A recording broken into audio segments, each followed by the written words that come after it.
please turn with me in your Bibles to John chapter 15, and we'll read again. I think I did say last night we would read from verse 12 to 17. We'll read again that little portion, verse 12 to 17 of John chapter 15, before we come to draw out some of its teaching this morning.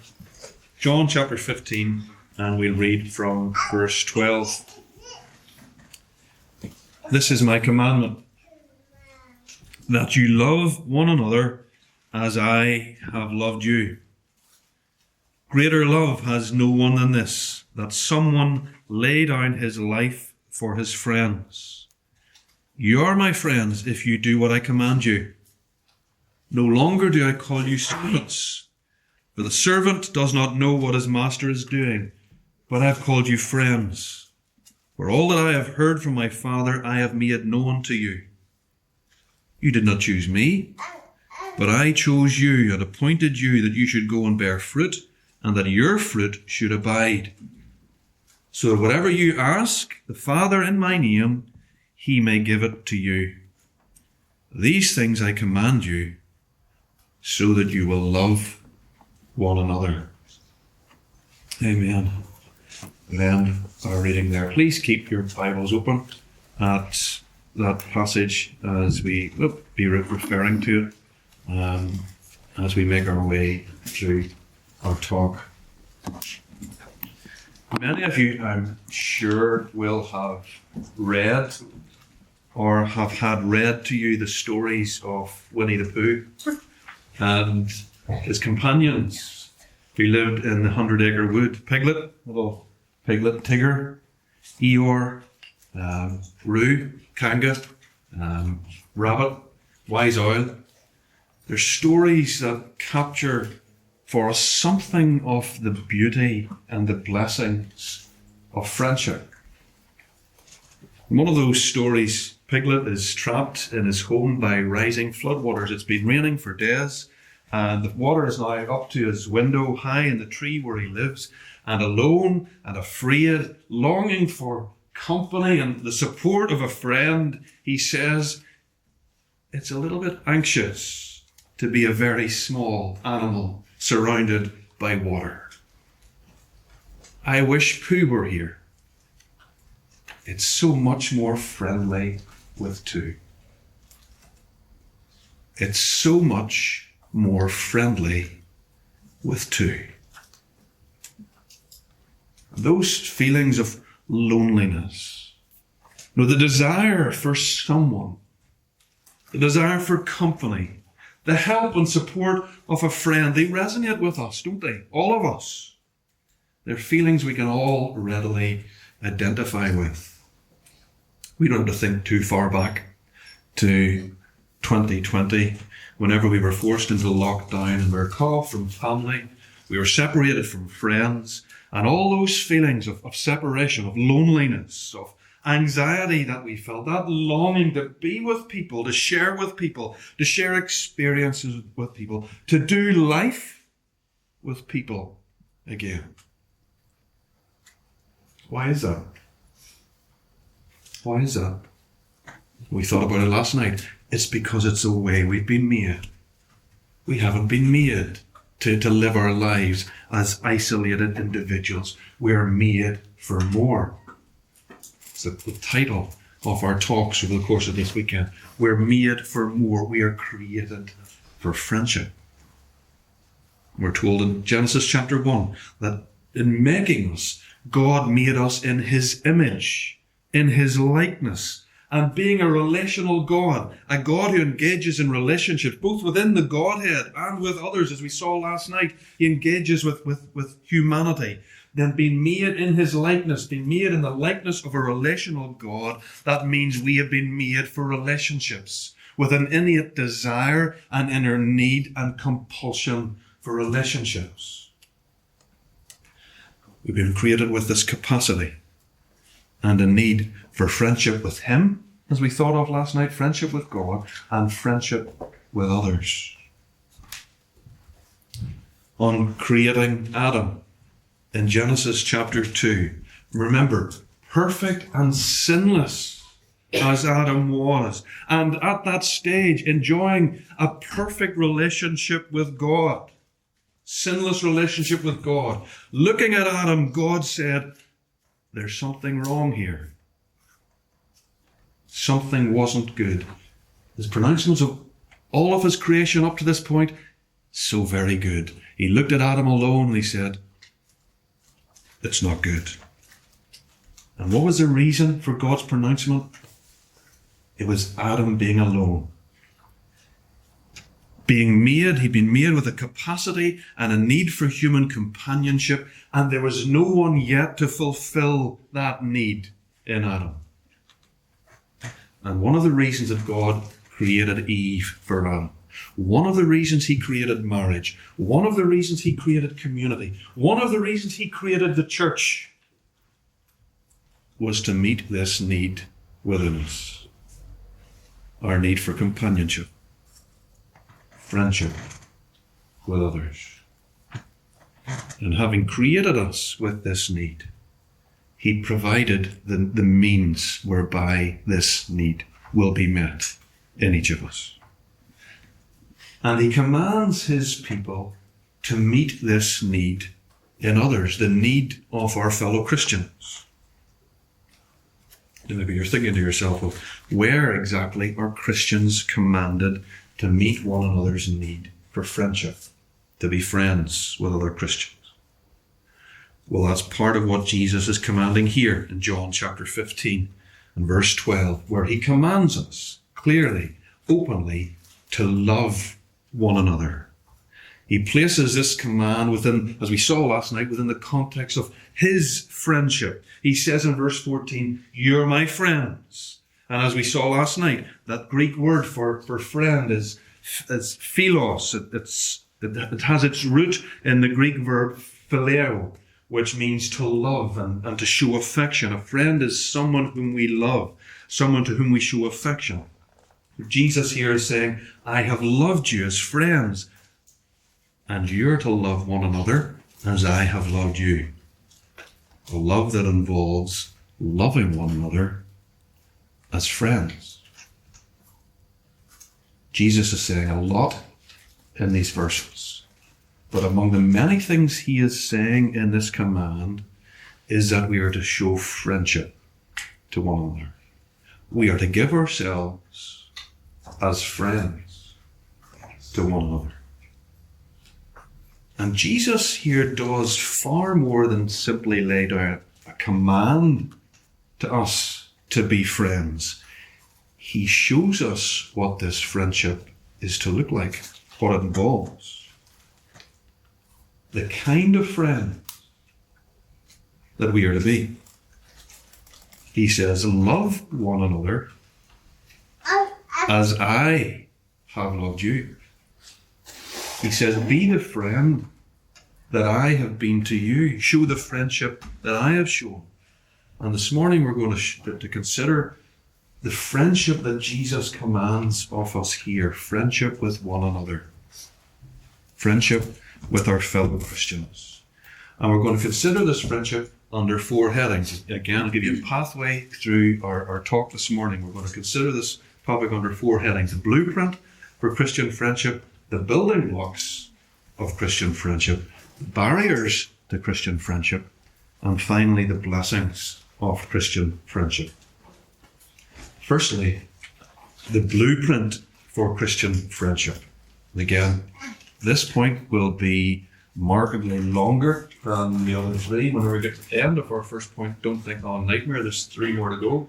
It's very much longer than the other 3 points, and once we've finished point 1, we'll be well towards the end of the talk. But firstly, the blueprint for Christian friendship. The blueprint for Christian friendship. Jesus says, love one another as I have loved you. Love one another as I have loved you. He says, I am the blueprint. I am the pattern for how you're to love one another as friends. And from Christ's blueprint, from the example that he gives us to follow, we've quite a number of foundational lessons. And firstly is the inclusivity of Christian friendship. The inclusivity of Christian friendship. Jesus says to us here, love one another as I have loved you. Engage in friendship just as I did. Just as I did. And in that there's a lesson that we could easily miss. Jesus engaged in friendship. Not only showing friendship, but receiving friendship. In his perfect, sinless humanity, Jesus recognized his human need for friendship. And if Jesus, in his perfect, sinless humanity, needed friendship and the blessings of friendship, then we all do, don't we? This need is all-inclusive. Maybe you're thinking, well, Nathan, yeah, I see what you're saying, but I'm not that kind of person. I'm not really a people person. I'm perfectly happy spending endless time on my own. I don't really see the need or find the need in myself for deep personal connections with other people. Jesus says, love one another, enter into friendships, as I did. He says, you're created, just as my human nature was created, with a need for human connection. All of you. All of you. You need, and therefore you're to seek to develop, nurture, grow, engage in friendships. This need is all-inclusive. Maybe you're thinking, yeah, I see what you're saying, but I'm married. Some of you are. And I get the blessings of friendship from my spouse. I don't need any friendships beyond him or her. Well, some of Jesus' disciples were definitely married. Peter had a mother-in-law. What does that tell you? He was married. And by drawing married men into his friendship circle and telling them to go and show similar friendships, he was teaching that we need friendships beyond our spouses. And to look only to your spouse to meet your need for friendship is to place on them a burden that is too heavy for only one person to carry. This need is all-inclusive, married or not. And to those of you who are unmarried, recognize that that's the majority of you here today. To those of you who are unmarried and maybe never to be married, but yet you recognize in yourself and you desire within yourself you recognize the all-inclusive need for friendship, and you've a desire for friendship, and you're maybe worrying that if you remain unmarried, you're destined never to experience the depths and blessings of meaningful, satisfying friendship. Deep, meaningful friendship for you, it's only experienced in marriage. That's what you think. And if I'm not married, I'm going to miss out on that. Jesus' example and his command here show us that deep, meaningful, satisfying friendship, it both can and should exist outside of marriage. In friendships that reflect more closely than marriage the relationships that we'll enjoy forever between each other in heaven. And the church is to be a place where this friendship that we all need, the church is to be a place where this friendship is shown and enjoyed. Now, sadly and sinfully on occasions, the church has elevated marriage and sidelined singles, relegating them to second-class citizens within the church. When the church is to be a place where everyone enjoys the soul-satisfying friendships that we were created to enjoy. It's all-inclusive, Jesus says. It's not needed only by some to be enjoyed only by some, but by all. And the church is to be a place where it's found and enjoyed. It's all-inclusive, we all need it. And that brings us to another aspect of the inclusivity of Christian friendship. Not only is it inclusive in the sense we all need it, it's inclusive in the sense we are all to show it. We're all to show it. Jesus says, love one another as I have loved you. He doesn't say, no, to those of you who are so inclined, go out and love one another. To those of you who really, you're people persons, and you're keen, you're extroverted, and you really want to go out there and meet people and spend time with people, you engage in friendships. Love one another as I have loved you. No. This is a blanket command to all his people. He says, as I engage in friendships, all of you are to engage in friendships. It's not a command we're free to opt out of. It's all-inclusive. And not only is Christian friendship all-inclusive in the sense that we all need it and we're all to show it, it's all-inclusive in who we're to show it to. Who we're to show it to. Jesus says, simple, love one another. Love one another. He doesn't say love those disciples, man, really love those disciples you get on best with, that you most like and you find it easy to be friends with. He says, love one another as I have loved you. Now, the disciples, you don't need to read too far through the Gospels to see the diversity within the disciple group. These 12 men, some were townies, some were rural, some were blue collar, some were white collar. At least one was a zealot who wanted Israel freed from Roman rule. Another one, he was quite happy to collaborate with the Romans. Matthew, Levi, as he's called in one of the Gospels, he collected taxes for the Romans.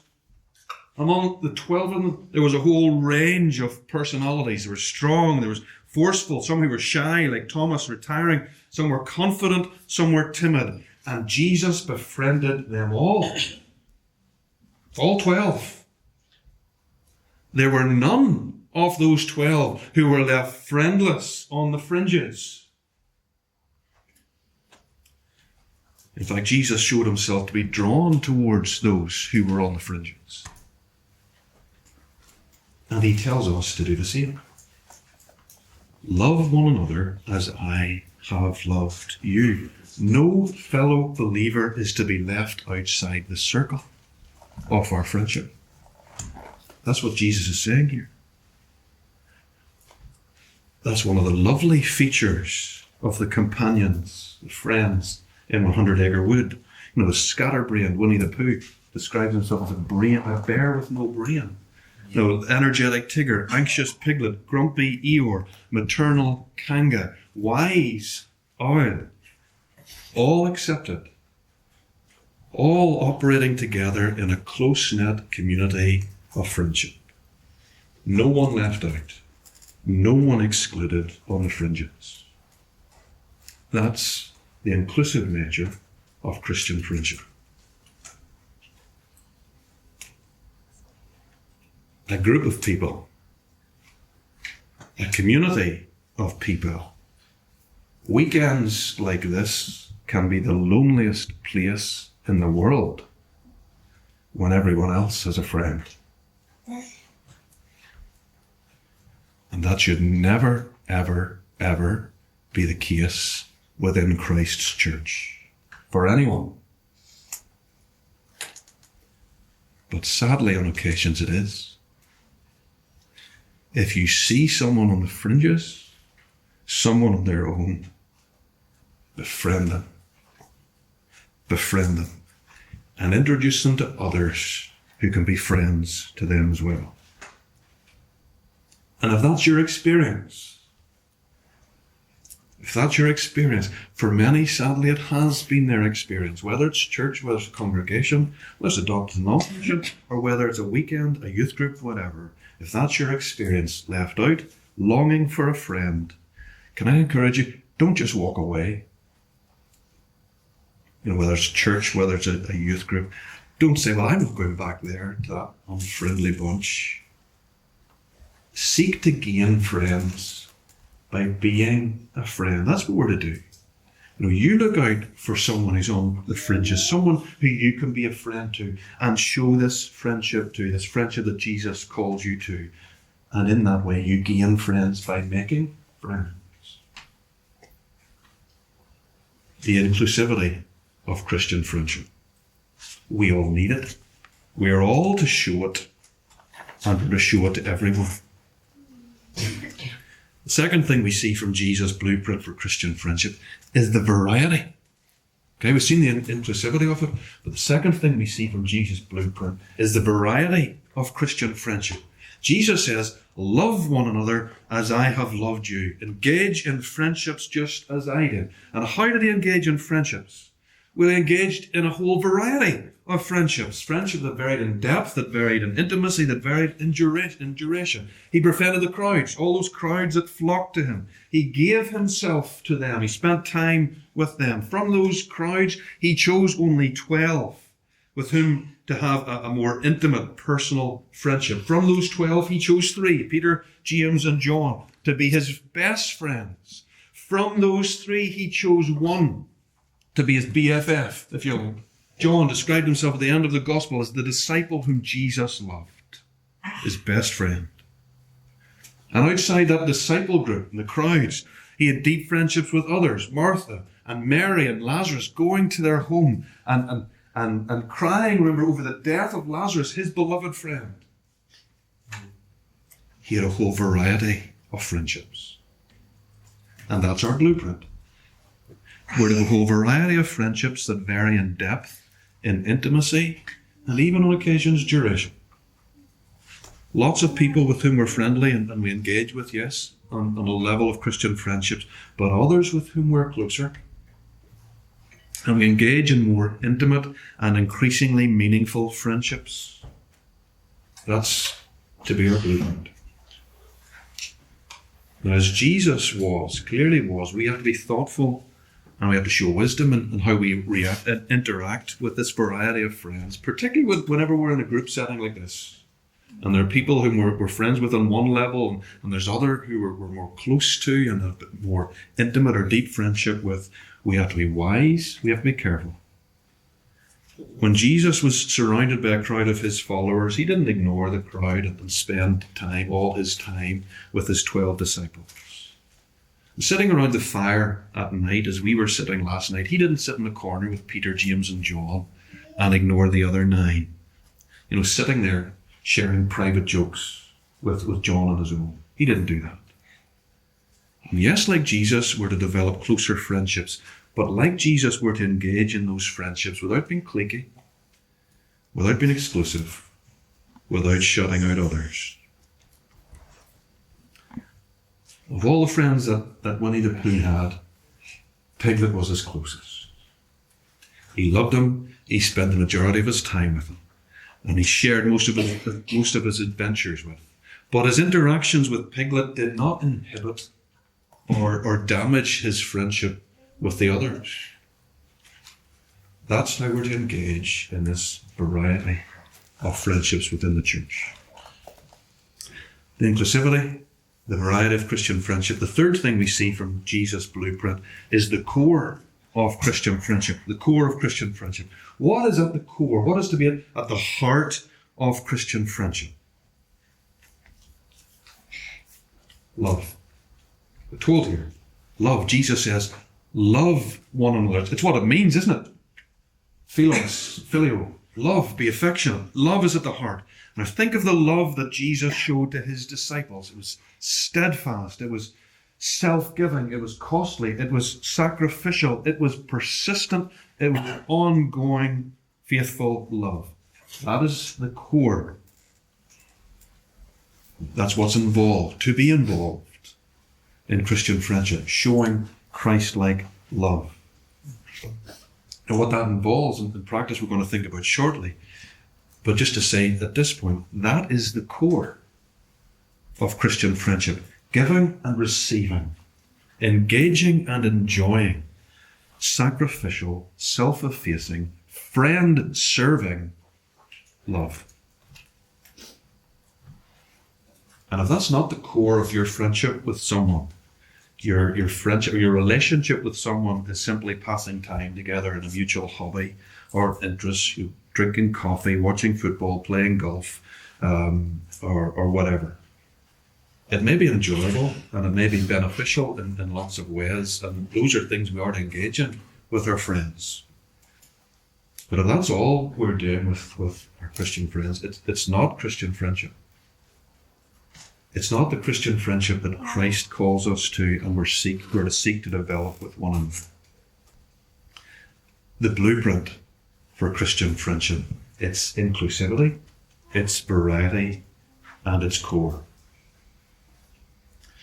The second thing we see in Jesus' friendship is the building blocks of Christian friendship. As I promised, our final 3 points are a lot briefer than point number 1. Secondly, the building blocks of Christian friendship. The core, yes, of our Christian friendship is love, but what does that involve practically? Drawing this out, we're going to look at this even in greater depth later on this afternoon after lunch in our seminar, but what does it involve practically?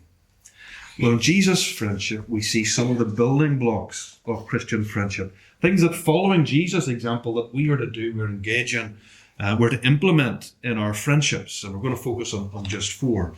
Involvement, input, grace, and a God-centeredness. Firstly, Jesus' friendships with his disciples, they entailed involvement. He involved himself in their lives, and he involved them in his. And that meant time for Jesus, carving out time in his busy schedule to devote to these men, to their needs, time in which he could have been doing any number of other things. But he gave that time to his friends, to be present, to build relationships, to speak into their lives, to support them in any number of ways, to be involved. The very first building block of Christian friendship is this. It's a building block without which no meaningful friendship will exist.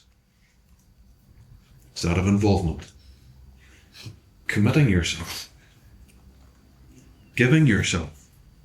And some of this precious, finite resource of yours, time, to be present in the lives of those with whom you're seeking to establish a deepening friendship. And opening yourself to enable them to be really present in yours. It's basic. It sounds so simple, but it's foundation, it's fundamental. Involvement. Second building block of Christian friendship that we see from Jesus' example is that input. Input. Jesus didn't spend time with his friends simply to while away the time in affable companionship. Drinking coffee, chatting about the football and the failures and the errors and the wrongs of Roman government. Though all of those things, again, they're part and parcel of friendship. But he set aside time and he involved himself in the lives of his friends so that he might have an input into their lives and that they might have an input into his. Sorry, does anybody have a wee handkerchief? I would appreciate it. Doesn't need to be clean. I'm not fussy. So thank you. The manly plan, Daniel. Man, thank you. Appreciate that. Third, as I was saying, he set aside time and involved himself in their lives so that he might have input in their lives and they would have an input into his. Input that included practical, emotional, and spiritual help in all manner of situations that his friends found themselves in. Input that involved him giving advice, giving guidance, sharing his wisdom. Input that involved him on occasions expressing his concern about things that they were doing. Whenever his disciples were arguing about over who was the greatest, who was going to have the positions of prestige in his kingdom, vying for position, and Jesus expressed his concern and warning. Input that included correction and rebuke to his friends, sometimes extremely forceful rebuke. Remember his words to Peter, "Get behind me, Satan." His friendship was practical. It had a purpose to provide input in all manner of ways into the lives of his friends and to receive their input into his. That's one of the building blocks of real friendship. Practical, meaningful input in all sorts of ways in the lives of our friends and their input into ours. Support, consolation, advice, comfort, correction. Friendship involves input. The third building block of Christian friendship that we see in Jesus' example is that of grace. grace. Jesus' friends treated him appallingly at times. Appallingly. They disregarded his teaching. They ignored his advice.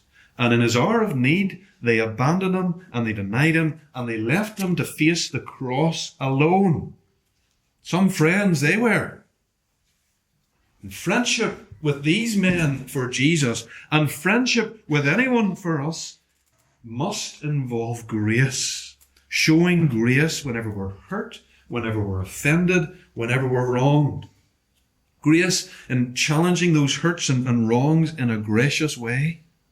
Grace to forgive and move on. We live in a sinful world. We're sinful people. We're reminded of that last night. And every human relationship and every human interaction is tainted in some way, impacted by our sinful nature, by sin. We should expect to be wronged. Shouldn't be surprised. We should expect to be wronged and hurt and offended, even by our friends. We're all sinners. And real friendship involves the input of grace, showing grace and forgiveness and love. The final building block of Christian friendship that I want to think about is that of God-centeredness. God-centeredness. Jesus involved himself in the lives of his friends to point them to God and to help them in their walk with God. And to that end, he taught them, he discussed, he explained God's word with them, he prayed with and for them. That is to be one of the building blocks of our Christian friendships. Now, that doesn't mean that all we're to do is discuss the Bible, and every time we meet with our friends, if you want to meet up for coffee, okay, but we'll bring the Bible along, or we'll have Bible study and we'll pray. I'm not saying that, but there should be a God word, a spiritual dimension in our friendships, a readiness to ask each other about your walk with God. How's your faith? How's your Christian life? How's your prayer life? What are you reading recently? I was tempted to start the talk with that today. What did you do in your Bible? What did you do in your quiet time this morning? A readiness to admit our struggles. We won't do that with all our friends. There's levels of friends. But a readiness with our deepest friends to admit our struggles and our temptations and to seek prayer and help in those sins from our friends. Because without that, our friendships are no different from our friendships with our non-Christian friends. The building blocks of Christian friendship: involvement, input, grace, and God-centeredness. Thought about the blueprint, thought about the building blocks. Thirdly, and very briefly, the barriers to Christian friendship. The barriers to Christian friendship. We don't have time this morning to do anything other than really mention some of the things that are preventing us from developing these kinds of friendships. Some of which we mentioned last night. Our sinful nature prevents us from engaging and developing these Christian friendships. Our selfishness. We thought about that last night. Our tendency to focus on ourselves and our needs rather than to think about others. A spirit of individualism, rampant in our culture. I don't want anyone else's input in my life. Thank you very much. Busyness. You think you're busy now. As you get older, you go to work. Some of you have families. It'll get exponentially more busy in your life. Laziness. Another barrier to Christian friendship. We're not prepared to put in the time and put in the effort to develop relationships like these, deep, meaningful friendships with our fellow Christians. Fear of being let down. You ever been hurt by a friend? It's a stupid question. We've all been hurt by our friends on occasions, haven't we? Some terribly, some really badly. That on occasions, if I open up again to someone else, will it just end the same way? It's a barrier on occasions. Social media, the temptation to mistake the shallow, the empty interactions that we have on social media for real friendship. There are some of the barriers to Christian friendship. And Satan uses them in various combinations in all of our lives to stop us from developing Christian friendships and enjoying the blessings that friendship is designed to bring in our lives. In the last Mission Impossible film, released I think in May this year, or maybe a bit before, the final Mission Impossible film, the enemy that the Impossible Mission Force is trying to overcome is a computer program called the Entity that's infiltrated every computer system across the globe and is seeking to wipe out mankind by turning humans against each other. And in one scene, Ethan Hunt, is Tom Cruise's character, he turns to his colleagues and he says, "The Entity wants us scared and divided." The Entity wants us scared and divided. And that is exactly what Satan, the ultimate enemy, the ultimate entity, wants. He wants us scared and he wants us divided. He doesn't want us to enjoy the blessings of friendship. He wants us scared and divided. He wants us lonely and afraid. He wants us as isolated individuals, cowering in the corner on our own. And he uses all of these barriers, all of them, to that end. The barriers of Christian friendship. The blueprint, the building blocks, the barriers. Fourthly and finally, the blessings of Christian friendship. The blessings of Christian friendship. What are the blessings that God has designed these friendships to bring to us? The blessings that Satan does not want us to enjoy in our lives. Well, again, we see the blessings of Christian friendship in Jesus' friendships. Blessings closely tied to the building blocks that we've already thought about this morning. Firstly, a blessing of companionship. The blessing of companionship is not the problem that God saw with Adam alone in the Garden of Eden. He had no one. And that's one of the foremost blessings in Christian friendships, is that of companionship. There was Jesus and his disciples enjoying mutual companionship through their friendship. And so do we. God has designed friendship to meet our innate desire, our innate need for companionship, for relationship. Secondly, the blessing of support. Physical, emotional, spiritual support and help in the host of challenges that we face in life. There again are the disciples, receiving all manner of support through Jesus' friendship. Similarly, we enjoy all kinds of support through our Christian friendships. The well-known Bill Withers song, "Lean on Me," is, I was going to say, I'm sure you all know it, but again, like last night, you're of a vintage that maybe you don't know, the Bill Withers song, "Lean on Me." But the lyrics of that song are a recognition and an offer of this blessing of friendship, the blessing of support. Lean on me when you're not strong. I'll be your friend. I'll help you carry on. I'll be your friend. I'll help you carry on. Excellent. Somebody knew that. Brilliant. I got gravitate towards these men. God has designed friendship as a means, one of the means of providing us with the support that we need in order to carry on. Another point is, see the way these men joined in? I want that to happen in Ballyclare the next time. So, impromptu congregational thing.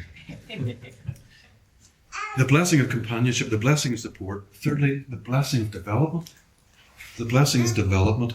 Our growth, our sanctification, developing characteristics like patience, like perseverance, like stickability, like likability. Growing in grace, becoming more Christ-like through the support and the input of friends. Piglet became a little less anxious. You know, at the end of the stories, the two books that A.A. Milne wrote, Piglet is a little less anxious and freer through the advice and the encouragement of Pooh. We develop and we grow in all kinds of ways through the advice and the input of friends. Companionship, support, and growth. Just some of the blessings that we enjoy as we engage in friendships. You know, the blessings that God has designed friendship to bring. But another blessing that Christian friendship brings, and it is designed to bring, is that it visualizes and it proclaims the gospel to a watching world. That even better friendship that we were thinking of last night. You remember, everyone in the world is longing for companionship and friendship. You know, real, soul-satisfying connection. It's what we were made for. We were thinking of it last night and the start of our talk this morning. It's what we're longing for. It's what we're made for. Real, deep, meaningful, soul-satisfying connection. But because of sin, we've lost it. We can no longer experience it. But we still want it, don't we? We still long for it. Everyone in the world, everyone, bar none, is longing for acceptance, longing for connection, longing for relationship, longing for friendship. And we don't have to look too far into our culture to see this longing, this need, this desire jumping out at us from our culture. You know, the success of that long-running sitcom Friends screams to us of our longing and our desire for friendship. The very theme tune of that sitcom, I'll be there for you. I'll be there for you. Oh. Come on, keep on. It screams to us.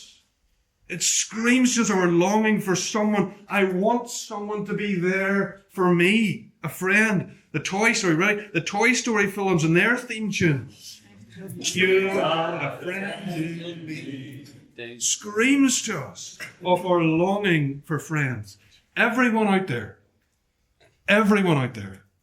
is longing for real, soul-satisfying connection and friendship. And as we engage in the friendships that we are created to enjoy, we show to a watching world that it's possible. It's possible to have these friendships.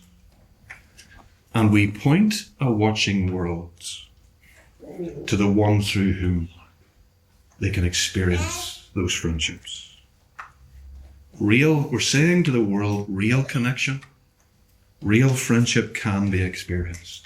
And it can be experienced through Jesus and his friendship towards sinners.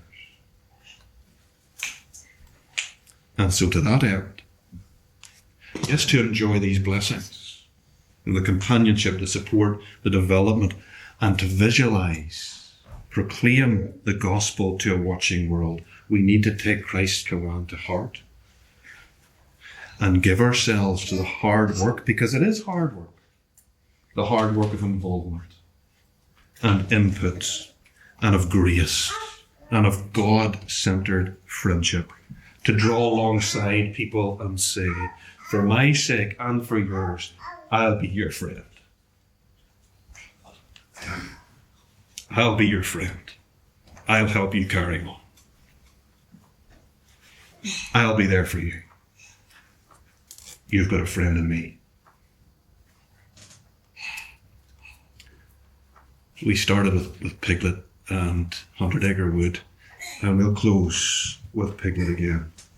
There he was, in his little house, the floodwaters rising up to his window. I wish Pooh were here. It's much more friendly with two. Who is saying, if you today, in their circumstances, I wish Nathan was here. I wish Damaris was here. I wish Jessica was here, Ruth was here, Scott was here with me. Because it's so much more friendly with two.